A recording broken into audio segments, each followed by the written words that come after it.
Now our upcoming topic is regulated power supply. Before starting with the discussion about the regulated power supply, first of all we must know why regulated power supplies are needed.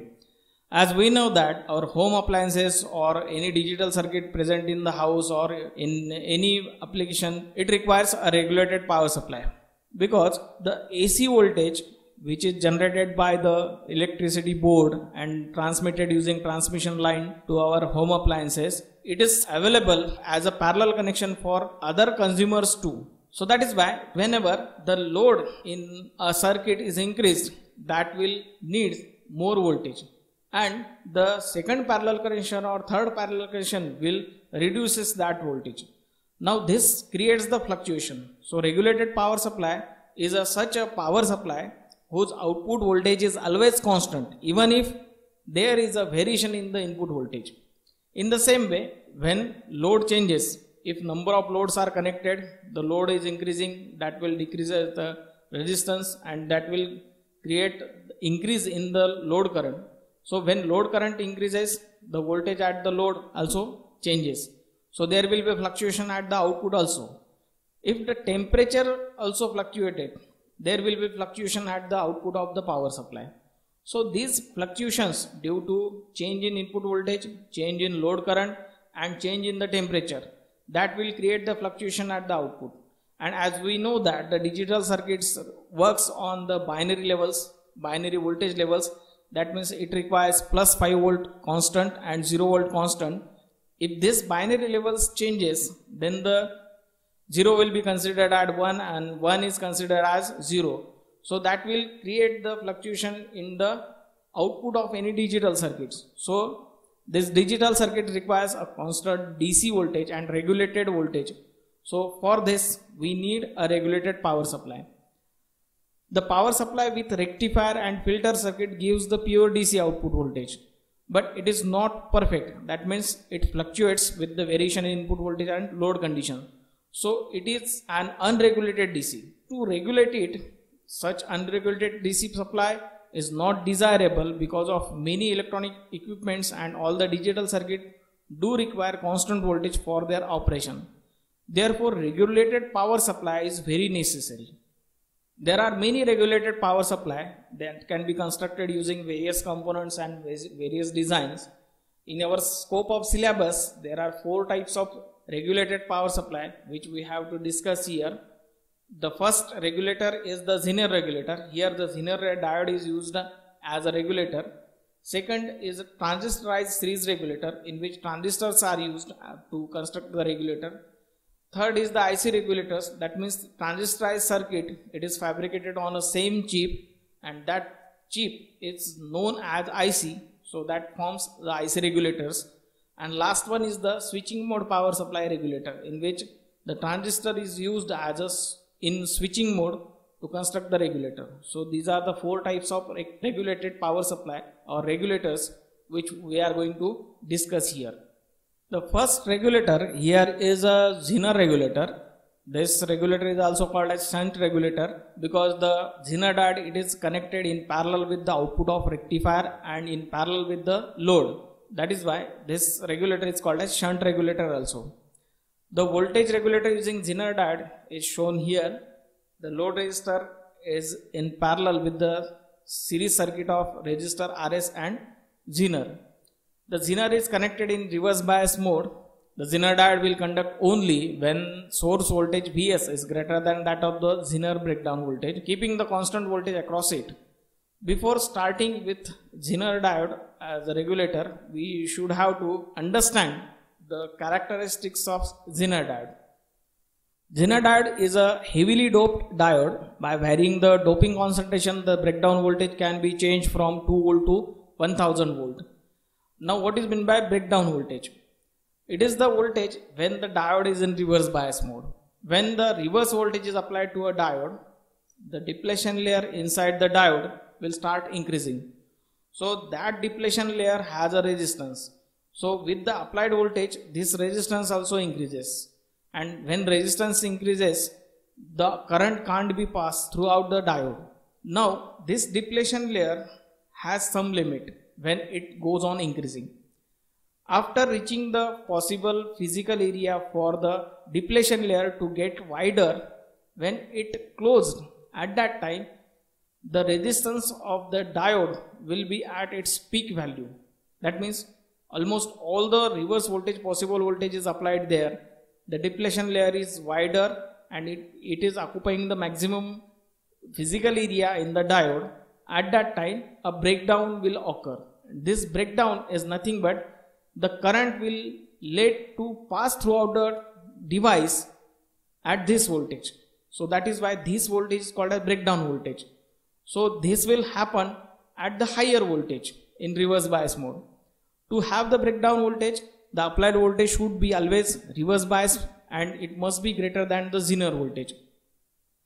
When it is in breakdown region, the variation in the current produces negligible change in the voltage.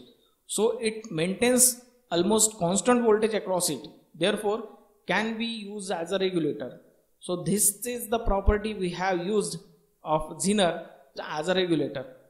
When Zener diode is connected in reverse bias mode, it will increases its current only and the voltage across the Zener diode will remain constant. So that is why this constant voltage can be used as regulating voltage. So we can use a Zener diode as a regulator. Now back to Zener diode as a regulator. From the circuit diagram you can see that the current through the resistance Rs can be given as Is equal to Vs minus Vz upon Rs. Formula can be memorized like this, that we can consider the Vs as a 1 voltage and the Zener voltage as the second voltage, and the resistance Rs, it is connected in between these two voltage. The voltage across the Rs can be calculated by subtracting these two things. Vs minus Vz will be the voltage across series resistance Rs. So here Is will be Vs minus Vz, that means the voltage across the resistance divided by resistance. Simple Ohm's law is there, so we can remember this. As the RL and Zener are connected in parallel, so the voltage across Zener and voltage across the load resistance will be same and it will be constant. Here we are neglecting the very small Zener resistance for simplicity purpose. Now the resistance Rs and Zener, where it is connected, that will create a node. If you consider the Kirchhoff's current law at node, the current equation will be like this: Is equal to Iz plus IL, or that can be simplified by Iz equal to Is minus IL. Now this regulator has to provide two types of regulations. One regulation is called as line regulation. Suppose when the source voltage changes, the voltage drop across Rs will also changes. So it will be adjusted that the load voltage will always remain constant. Suppose Vs is increases, the current Is will also increases. As there is no change in the load, IL remain constant. From the KCL equation, it will result increase in the Zener current. And when Zener current fluctuated, the voltage across the Zener will remain constant. The voltage drop across Rs will also increases as Is increases. Thus, increase in source voltage is manipulated by the increase in voltage across Rs to keep the output voltage constant. Similarly, if Vs decreases, Is also decreases and the voltage across Rs will also decreases. VL and IL remain constant, which keep the output voltage constant.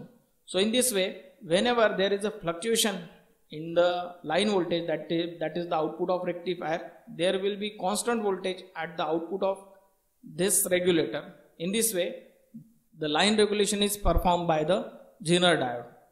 Second regulation is called as load regulation. Load regulation means when the load at the output it changes, the load current also changes, and that will create the fluctuation in the voltage at the output.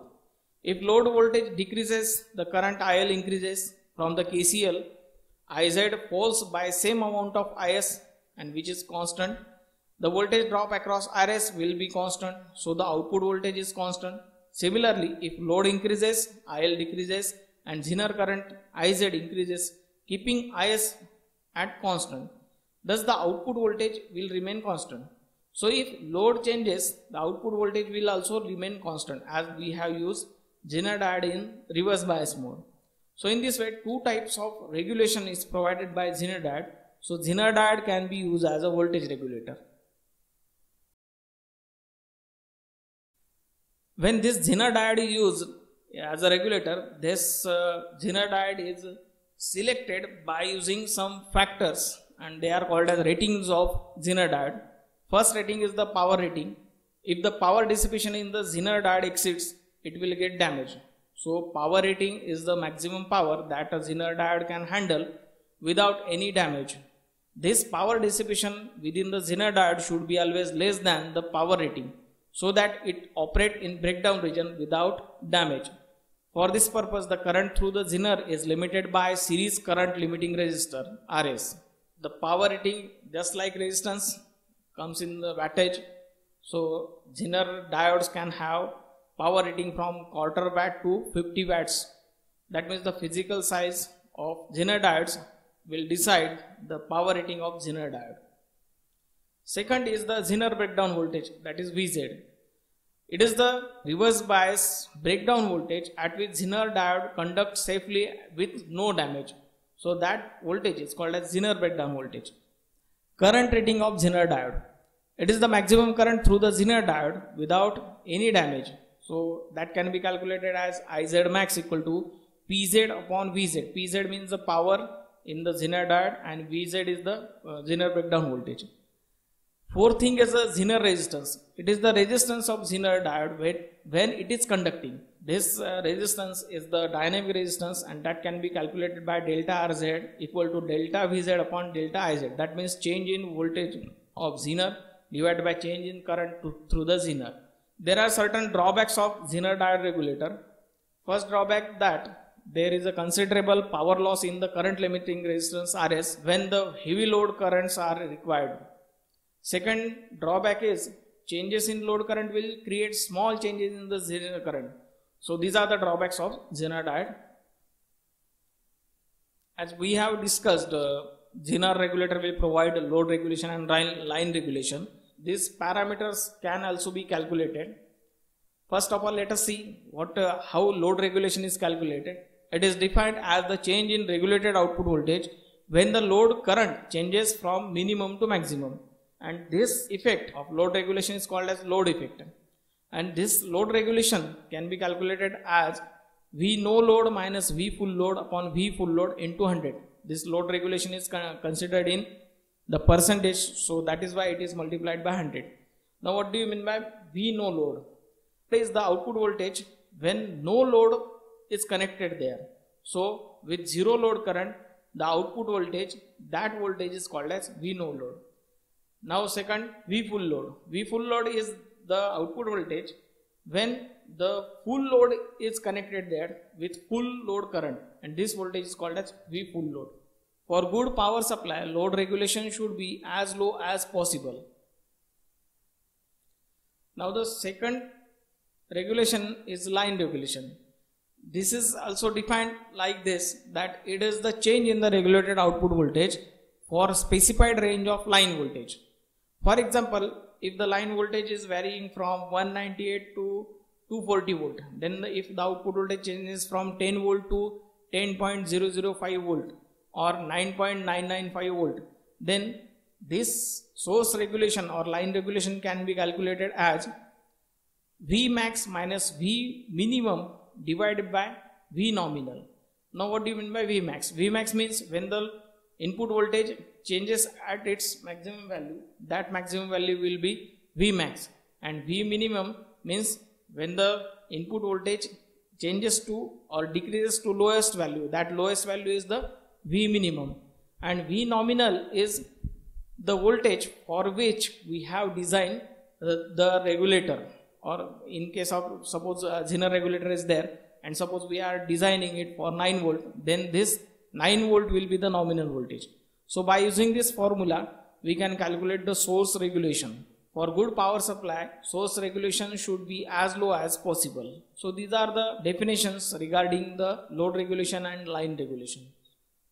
Now another definition regarding the regulator is ripple rejection.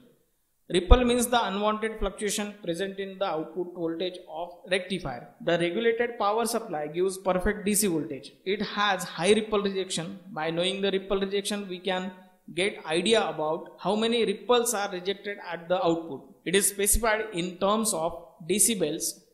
For example, if it is 80 dB, it implies that the output has 80 dB. That means 1000 times less ripples than that of the input ripples. Another term used in regulator is the output impedance. Regulated power supply is very steep DC voltage source, so its output impedance is quite low. The fifth definition is overload protection.